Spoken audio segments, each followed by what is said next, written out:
नमस्कार विद्यार्थियों। सामाजिक अनुसंधान की अध्ययन पद्धतियों में कल हम लोगों ने चर्चा की थी प्रघटना शास्त्र की, और आज हम करेंगे एथनोमेथोडोलॉजी, जन विधियों की। एथनोमेथोडोलॉजी एक प्रमुख सामाजिक अनुसंधान की पद्धति है। एथनोमेथोडोलॉजी जो है, इसका नाम ही है जन विधियाँ। इसको एक उदाहरण के साथ में शुरुआत करता हूँ इसकी। अभी हम सब जान रहे हैं कि पूरे विश्व में महामारी फैली हुई है। जबलपुर शहर में यहाँ का पुराना विक्टोरिया हॉस्पिटल सेंटर बनाया गया है। यहाँ पे मरीज आते हैं, चेकअप होता है, फिर उसके बाद उनको मेडिकल कॉलेज भेजा जाता है। एक मरीज डॉक्टर के पास पहुँचता है, डॉक्टर को अपनी तकलीफ बताता है। वो बताता है कि मेरे को 2-3 दिन से बुखार है, सांस लेने में तकलीफ़ हो रही है, खांसी आ रही है, सर्दी। ये अपने लक्षण वो बताता है कि मुझको परेशानी है डॉक्टर साहब, मैं बीमार हूँ। अब डॉक्टर उससे बाकी चीज़ें पूछना शुरू करता है। वो कहता है कि आप तो ये बीमारी या ये समस्या कितने दिनों से है, आप किस क्षेत्र में रहते हैं, आपका वार्ड कौन सा वार्ड है, आप कितने लोगों से मिले, आप बाज़ार कब गए, आप किस किस से आपकी मुलाकात हुई, ये सारी हिस्ट्री वो पूछता है। और उस हिस्ट्री के पूछने में इतिहास के द्वारा वो उससे पूछता है कहाँ गए, किससे मिले, किस क्षेत्र में रहते हो, आपके घर में कौन है, किसको क्या समस्या है। लेकिन यानी डॉक्टर और मरीज का ये जो वार्तालाप, चिकित्सक और मरीज का ये जो वार्तालाप है, इसको अमेरिका के एक समाजशास्त्री हेराल्ड गारफिंकल वो कहते हैं ये मेन विषय वस्तु है। इसी को उन्होंने कहा जन विधियाँ हैं। बोले इसको डॉक्यूमेंट्री मेथड कहा उन्होंने। ये वास्तव में समाजशास्त्री अनुसंधान के लिए उन्होंने इसको डॉक्यूमेंट्री मेथड कहा। बोले व्यक्ति की सामाजिक पृष्ठभूमि को समझना। डॉक्टर और मरीज जो है, डॉक्टर मरीज से जो बात करता है, मैंने आपको एक उदाहरण दिया ना विक्टोरिया हॉस्पिटल का। मरीज ने अपनी बीमारी बताई, डॉक्टर ने उसका इलाज करने से पहले उसकी कुछ वार्तालाप किए, कुछ चर्चाएं की, और उसके आधार पे यानी डॉक्टर और मरीज की बातों में एक सामाजिक प्रतिमान, सोशल पैटर्न निर्मित होता है। वो कहते हैं हम जब मरीज से बात करते हैं, डॉक्टर कहता है, तो मरीज से मैं पूछता हूँ, मरीज मुझे बताता है, फिर मरीज से मैं चर्चा करता हूँ। तो वो जो सामाजिक प्रतिमान है, सोशल पैटर्न है, ये वास्तव में अध्ययन की वस्तु है। और आज जो महामारी का दौर है, इसमें वो खुद ही बताता है डॉक्टर कि आप चूंकि, इसलिए आपको फिर आपको टेस्ट करता है। टेस्ट में अगर पॉजिटिव पाया जाता है, कोविड-19 का पॉजिटिव असर निकलता है, तो वो कहता है कि देखिए आपने स्वसुरक्षा नहीं की। यानी स्वसुरक्षा, अपनी खुद की रक्षा, महामारी से बचना, सोशल डिस्टेंसिंग करना, मास्क लगाना, बाहर की चीज़ें खाना नहीं, यानी स्वसुरक्षा ना करना ही इस बीमारी का सामाजिक कारण बन जाता है। यानी कोविड-19 का मेन कॉजेज क्या है? कोविड-19 वायरस तो है, लेकिन उससे आपने अपने आप को बचाया नहीं, तो स्वसुरक्षा ही जो है आपका एक मेन कारण बन जाता है। और इसी को उन्होंने कहा ये सोशल पैटर्न है, सामाजिक प्रतिमान है। इस सामाजिक प्रतिमान के आधार पे ही हम अध्ययन कर सकते हैं। तो गारफिंकल जो कहते हैं कि समाज में जितना भी संक्रमण बढ़ रहा है, वो वास्तव में सामाजिक जागरूकता नहीं थी, सामाजिक स्वसुरक्षा नहीं की, सामाजिक दूरी नहीं की। तो ये सोशल पैटर्न है। अब इस पैटर्न को गारफिंकल ने कहा ये वास्तव में एक जन विधि है। इसको एथनोमेथोडोलॉजी कहते हैं। एथनो शब्द का अर्थ होता है जनता, और मैथोलॉजी का अर्थ होता है पद्धति। इसके पहले थोड़ा सा चर्चा हम करेंगे गारफिंकल हैं कौन, गारफिंकल किसे कहते हैं, है ना, गारफिंकल का इतिहास क्या है। तो गारफिंकल जो हैं ये यूएस थे, न्यूयॉर्क जर्सी में इनका 29 अक्टूबर 1917 को जन्म हुआ था।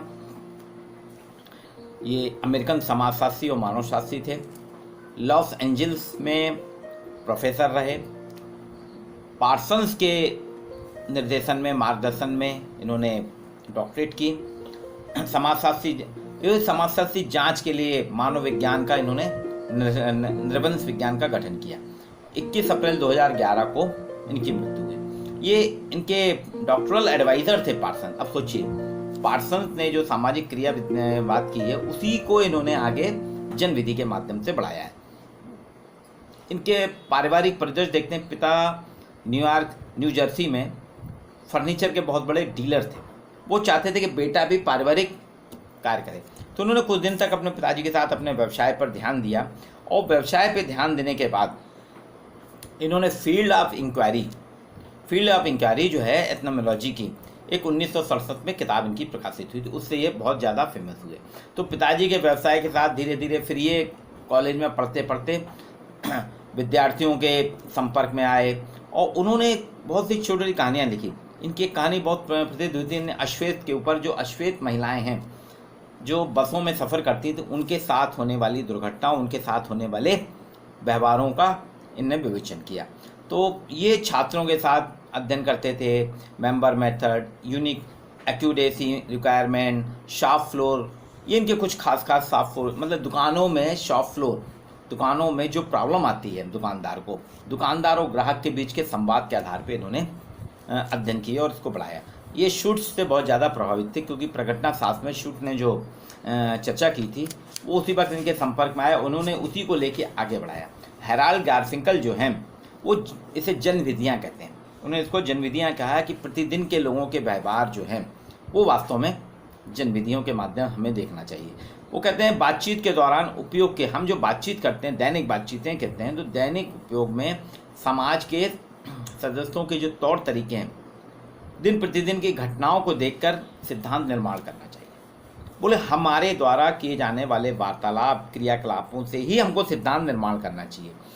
इन्होंने मूल प्रस्तुति कंसेंसस मतैक पर भरोसा नहीं करते थे, ना ही इन्होंने संघर्षवादी सिद्धांत, ये प्रकारात्मक और संघर्षवादी सिद्धांत दोनों के विरोधी थे। जन विधि इनका कहना था जनता की विधि है।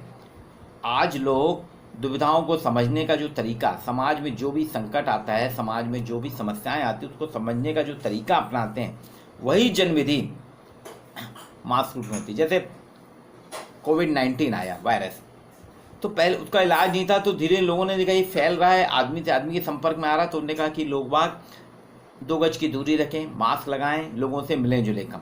तो ये देखिए विभिन्न परिस्थितियों में लोगों के समाज में व्यवहार करने के तरीके होते हैं, क्रियाकलाप होते हैं, वो उसके द्वारा व्यक्तियों की पारस्परिक क्रियाएं होती हैं, वही जो हम कहते हैं वो वास्तव में समाज का प्रतिबिंब बन जाता है।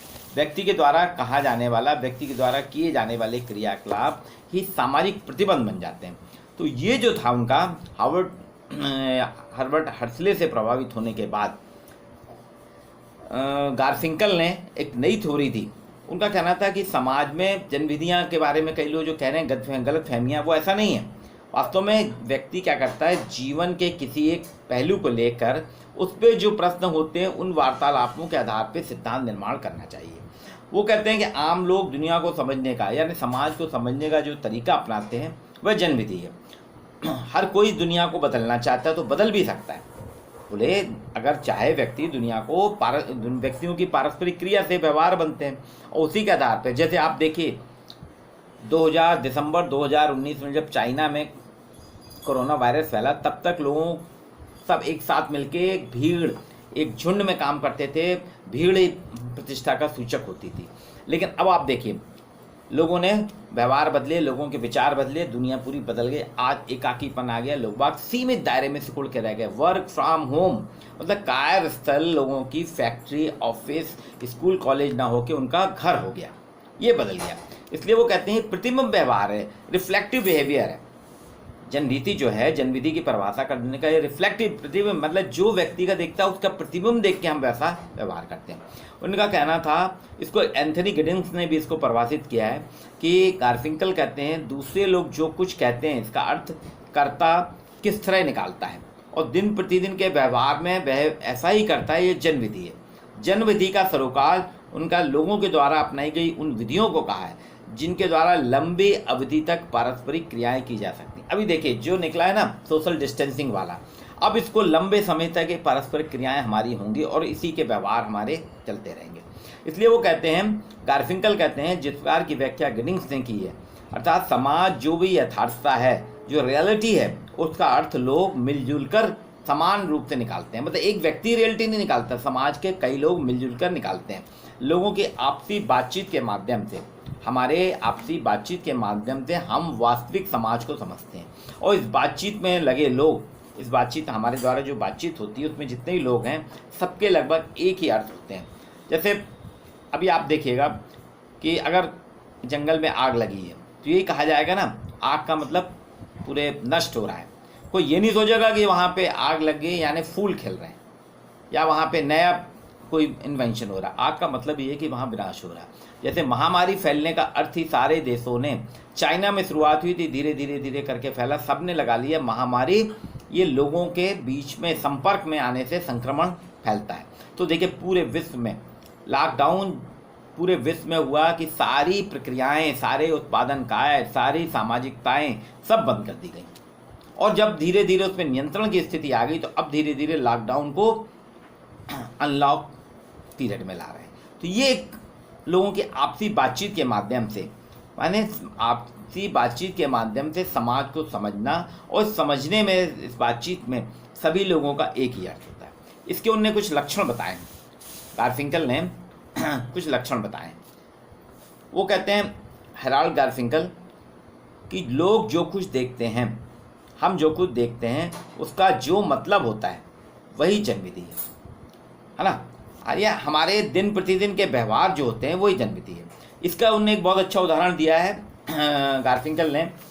एस.एल. जोशी की किताब है आधुनिक समाजशास्त्री विचारक, उसमें आप पढ़ेंगे, बहुत बढ़िया तरीके से एस.एल. जोशी जी ने उसको समझाया। उनका कहना था कि अरस्तु जो थे एक दार्शनिक थे, लेकिन वो उनका पूरा दर्शन शास्त्र क्या था, वो सुबह से लेके बाजार में जाते थे और गली कूचे में घूमते थे और लोगों से कई तरह की बात करते थे, और वो उस बातचीत को ही उनका सिद्धांत बन गया दर्शन शास्त्र का। एक बार अरस्तु क्या है, दिन दहाड़े लालटेन जला के बाजार में चले जा रहे थे, तो लोगों ने पूछा कि इतनी तेज रोशनी में आप लालटेन चलाकर क्यों चल रहे हैं, लालटेन जला के चल रहे हैं, मतलब आपको दिख नहीं रहा इतनी तेज रोशनी, आपकी लालटेन किस काम करेगी। इसका अरस्तु ने जवाब दिया था कि दिन दहाड़े भी सूरज की रोशनी में मैं इसलिए चल रहा हूँ लालटेन लेके, क्योंकि लोग बाग देखते ही नहीं और आपस में भिड़ जाते हैं।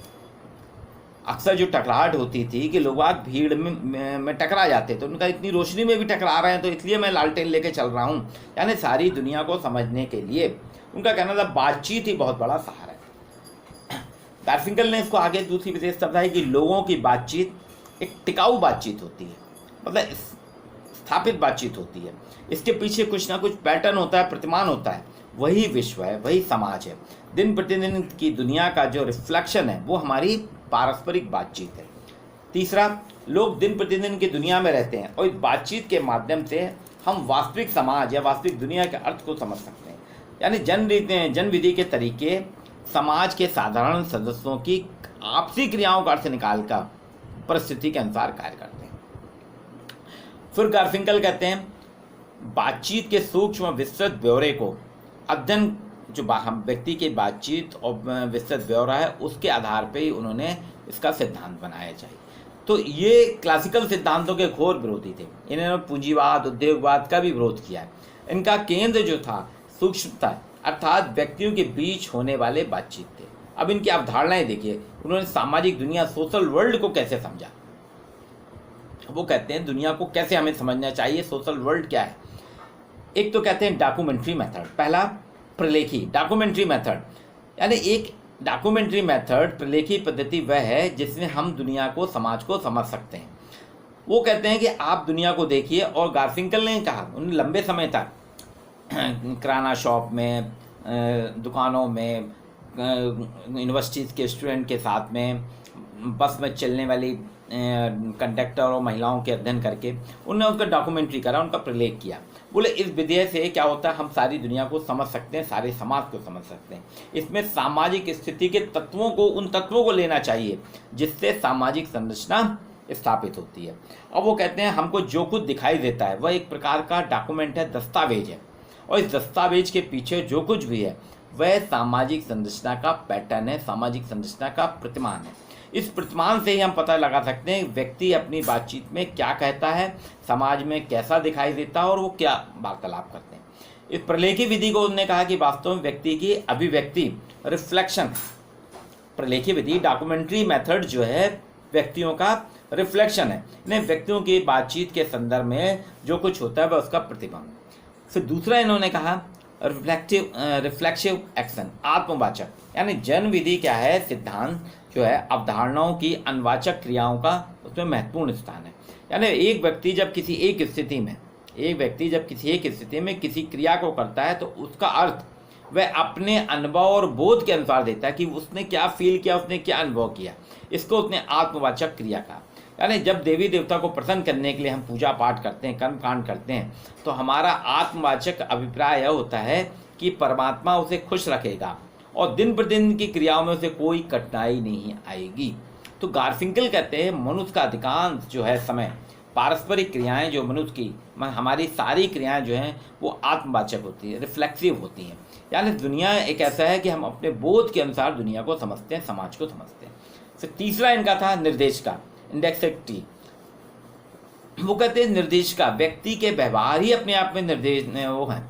आपने अक्सर देखा होगा नेता लोग जब भाषण देते हैं तो बहुत जोर जोर से बोलते हैं, मुट्ठी बांध के बोलते हैं और बहुत ज़्यादा, मतलब आपको ऐसा लगेगा कि इतनी ज़्यादा ये नेता उत्तेजित हो गया है कि जिसके बारे में बोल रहा है उसके अगर वो सामने आ जाए उसके मारपीट कर लेगा।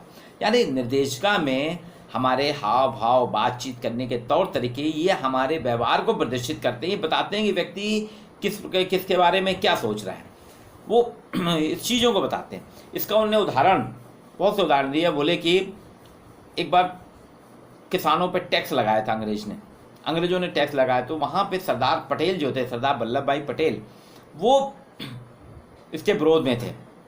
तो उन्होंने कहा कि सभी किसानों ने कहा कि आप लोग अंग्रेज सरकार को भूमि टैक्स देना बंद कर दो, किसानों को डरने की कोई ज़रूरत नहीं है। बोले सरकार क्या करेगी, ज़्यादा आपको उठा के जेल में डाल देगी ना, आपकी एकड़ों में फैली ज़मीन को सरकार अपने बटुए में नहीं जमा कर सकती, ये उनका कहना था। यानी किसान पे कितने भी आरोप लग जाएं, सरकार कितने भी आक्षेप लगा दे, लेकिन ज़मीन तो किसानों की रहेगी ना। इस प्रकार का उनने जो भाषण दिया था ये उनकी निर्देशिका थी और इस कारण पूरे किसानों ने डटकर भाग लिया। फिर चौथा बताते हैं समान यथार्थता, कॉमन रियलिटी।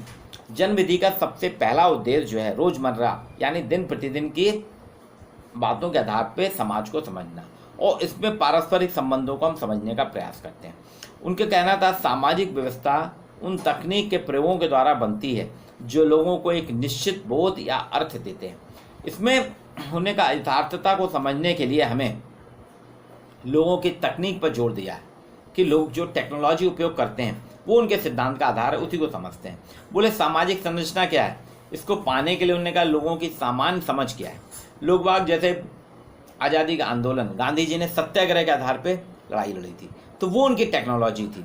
उन्होंने लोगों को बिना कोई गांधी जी ने देखा कि हम हिंसा में या हिंसा करके अंग्रेज नहीं रह सकते, उन्होंने सत्याग्रह के आधार पे किया। अब ये जो था गारफिंकल की थ्योरी एथनोमेथोडोलॉजी जो है, ये दुर्कीम, मैक्स वेबर और कार्ल मार्क्स ने भी सत्यापित किया था कि समाज ही सब कुछ है और वही व्यक्ति को बनाता है। समाज व्यक्ति को बनाता है, समाज व्यक्ति को गढ़ता है, समाज व्यक्ति को तराशता है। ये दुर्कीम ने, मैक्स वेबर ने, कार्ल मार्क्स ने अपने सिद्धांतों में साफ किया है। और वो कहता है इसीलिए इतिहास के हर मोड़ पे संघर्ष से जूझ रहा है ना। इसके बाद जो सिद्धांत में पारस्परिक क्रिया वाले आए, ब्लूमर, शुल्ट्ज, गॉफमैन, गारफिंकल, इन्होंने भी इसी चीज़ की बात की है। बोले समाज या सामाजिक संरचना की किसी भी व्याख्या में व्यक्ति को हम नज़रअंदाज नहीं कर सकते। जो दिन प्रतिदिन या रोजमर्रा की दुनिया में व्यक्ति जो भी क्रियाएं करता है उनकी पारस्परिक क्रियाओं से ही सामाजिक संरचना बनती है।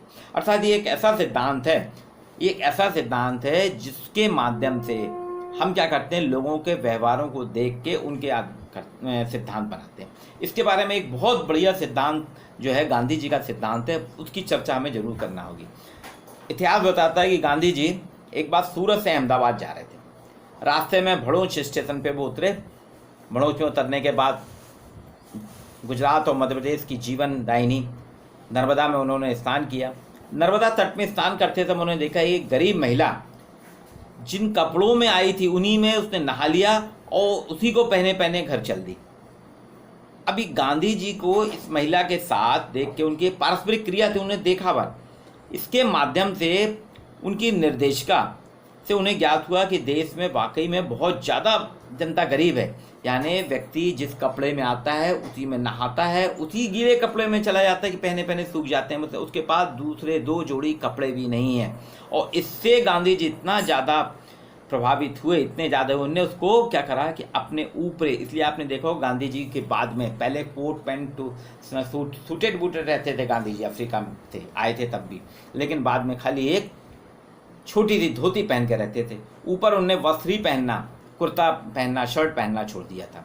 ये उस महिला से प्रभावित, मतलब ये उनकी निर्देशिका थी। अब यहाँ पे जो उनका था, ये स्टडीज़ इन एथनोमेथोलॉजी जो किताब थी 1964 में लिखी थी, इसको बाद में 1984 में फिर प्रकाशित हुई। तो इसमें उनका कहना था कि वास्तव में व्यक्ति के रोज़मर्रा के जीवन में हम रोज़ जो करते हैं, दुकानदार के संपर्क में आते हैं, वकील, गृहिणी, मजदूर, सामान आदमी, उनकी जो परिस्थितियां हैं वो किस भांति समाज या सामाजिक व्यवस्था को देखते हैं, जो पारस्परिक क्रिया करते हैं, क्योंकि कोई भी क्रिया शून्य में नहीं होती, इसके पीछे कोई ना कोई बैकग्राउंड, पृष्ठभूमि अवश्य होती है। अर्थात जन विधि का मतलब, एथनोमेथोलॉजी का मतलब है आम व्यक्ति द्वारा सामाजिक स्थिति को समझने के लिए किए गए पारस्परिक क्रियाकलाप। इसमें एथनो का अर्थ बिल्कुल क्लियर है, एथनो ETHNO यानी जनता, लोग, मेथड का अर्थ है विधि, तरीका। तो जनता, आम लोग किस भांति पारस्परिक क्रिया करते हैं, समाज की संरचना को समझते हैं, वही है। इसमें कुछ चीज़ें ने और बताई, आगे देखेंगे हम। लोगों में वास्तविकता के प्रति अनुभूति, पीपल सेंस ऑफ रियलिटी, यानी व्यक्ति पर दबाव होता है कि पारस्परिक क्रियाएं जब होती हैं, समाज के यथार्थ को समझने की कोशिश होती है, तो वो व्यक्ति पे दबाव होता है, व्यक्ति अगर देखता है तो उसको बदल भी देता है। पारस्परिक क्रियाएं आत्मवाचक होती हैं, इंट्रैक्शन इज रिफ्लेक्टिव एक्शन। अरे हमारी जो क्रियाएं हैं, पारस्परिक क्रियाएं, वो वास्तविकता को टिकाऊ स्थापित रखने के लिए होती हैं। वास्तविकता बदलती है लेकिन एकाएक नहीं बदलती, उसमें समय लगता है। उनका कथन आत्मवाचक से संबंधित है, क्योंकि हम आत्मवाचक में हम जो देखते हैं उसी को फिर बाद में फ्यूचर में बदलते हैं। निर्देशिका, हमारी जो पारस्परिक क्रियाएं होती हैं जिनके माध्यम से व्यक्ति अपनी अभिव्यक्ति करता है, वो किसी ना किसी संदर्भ, किसी न किसी रिफ्लेक्स में होती है। गांधी जी का मैंने उदाहरण आपको पहले ही दिया। वास्तविकता के बारे में सामान्य साझेदारी, कॉमन शेयरिंग ऑफ रियलिटी, मतलब व्यक्ति जो है, लोग किसे सही समझते हैं किसे गलत, ये महत्वपूर्ण है। यहाँ पे क्या कहते हैं कि लोग किसे सही समझ रहे हैं, गलत ये नहीं, वास्तव में समाज को समझने के लिए जिन तकनीकों काम में लाते हैं, क्या वे तकनीक सभी लोग समान रूप में उपयोग करते हैं। जैसे अभी हुआ कि मास्क लगाइए, हाथ सैनिटाइज कीजिए, साबुन से हाथ धोइए, सालों से चला था आ रहा था हमारा, लेकिन हम नहीं पालन करते थे। लेकिन आज ये टेक्निक बन गई, क्यों? हमको कोरोना महामारी से बचना है तो मास्क लगा के रहना पड़ेगा और हाथ सैनिटाइज करने पड़ेंगे, साबुन से धोना पड़ेंगे। तो ये टेक्निक जो है ये महत्वपूर्ण हो गई है। तो ये चीज़ें इस पर, मतलब वास्तविकता के बारे में सामान साझेदारी, कॉमन शेयरिंग ऑफ रियलिटी, कि आप देखिए इस वास्तविकता को एक सामान साझेदारी के पूरे समाज में फैल गया। जन विधि सिद्धांत की निरंतरता, कंटिन्यूटी ऑफ एथनोमेथोलॉजी, गारफिंकल कहते हैं कि सामाजिक यथार्थता के विषय में हमारे जो भी विश्वास हैं वे क्षणिक नहीं होते, अल्प नहीं होते, वो निरंतर कंटिन्यूटी वाले होते हैं। आपने देखा होगा, हम गाय को माता मानते हैं, गंगा पवित्र नदी है, हम उसको गंगा को माँ मानते हैं, गंगा माँ के रूप में पूछते हैं। तो ये एकदम से नहीं बना होगा कि हम गाय को माता मानने लगे, गंगा को माँ मानने लगे। ये कई हजारों सालों से निरंतर ये मान्यता चलती आई होगी, तब हुआ। इसमें थोड़ा बहुत परिवर्तन हो गया है, लेकिन फिर भी आप देखिए अभी भी बहुत चला। तो ओवरऑल जो है एथनोमेथोलॉजी जो है जनविधि है। हेराल्ड गारफिंकल ने कहा कि समाज को समझने के लिए व्यक्ति के द्वारा किए जाने वाले दैनिक व्यवहार जो हैं उनका हमें अध्ययन करना चाहिए, और उन्हीं से सामाजिक यथार्थता को हम समझ सकते हैं। लेकिन जोनाथन टर्नर जो हैं उनने पारस्परिक क्रियाओं के विश्लेषण में हाव भाव और मुद्राओं के अतिरिक्त भाषा भी जो बोले, भाषा पर भी हमें देखना चाहिए, भाषा के माध्यम से भी पारस्परिक क्रियाएँ होती हैं। गॉफमैन ने इसको अभिनय शास्त्रीय सिद्धांत से पृथक नहीं कहा, ये एक तरीके से अभिनय शास्त्रीय सिद्धांत है। ब्लूमर कहते हैं कि अंतःक्रियावाद से जुड़ा हुआ है। ओवरऑल अगर अपन देखें तो पारस्परिक क्रिया सिद्धांतवेताओं की एक ऐसी सशक्त कड़ी है जो ये आग्रह करती है व्यक्ति का विश्लेषण समाज या सामाजिक क्रिया से पृथक नहीं है। हमारा जो विश्लेषण है, व्यक्ति का जो विश्लेषण है, वो समाज या व्यक्ति के द्वारा की जाने वाली सामाजिक क्रियाओं से हम उसको कतई अलग नहीं कर सकते। इसको बाद में एंथनी गिडिंस ने सूक्ष्म बृहत सिद्धांतों के माध्यम से जोड़ा है। इसको अगर आप और अच्छे से पढ़ना चाहते हैं इसके बारे में, एथनोमेथोलॉजी को अच्छे से जानना चाहते हो, एस.एल. दोषी की आधुनिक समाजशास्त्री विचारक जो रावत पब्लिकेशन थी उसमें जरूर पढ़ें, आपको बहुत कारगर बताया हुआ। तो ये हमारे सामाजिक अनुसंधान की एक पद्धति है एथनोमेथोलॉजी। आज इतना ही, आगे हम फिर एक नए विषय पर चर्चा करेंगे।